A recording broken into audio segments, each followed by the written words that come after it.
చిన్న చిన్న మార్పులు కొంచెం కష్టపడి కొన్ని చిన్న చిన్న మార్పులు చేసుకోవాలి. ఆరోగ్యకరమైన మార్పులు చేసుకోవాలి. అలాగే ఆకుకూరలు ఎక్కువ తినాలి. ఆకుకూరలు ఎప్పుడూ ఆకుకూరలు బలాన్ని ఇస్తాయి.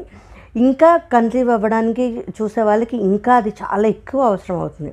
అలాగే క్యాబేజీ కూడా. క్యాబేజీ ఎందుకంటే అందులో నీటి శాతం ఎక్కువ ఉంటుంది కాబట్టి అది కడుపు నిండినట్టు ఉంటుంది. అది చాలా బలం కూడా ఇస్తుంది.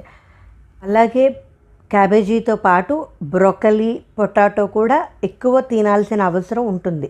కన్సీవ్ అవ్వడానికి కావాల్సినవన్నీ వాటిల్లో ఉంటాయి. బ్రోకలీ తినడం కొంచెం ఇబ్బందిగా ఉంటుంది. కొంచెం అలవాటు చేసుకుని కొంచెం రుచికరంగా చేసుకుని మనమే తినాలి.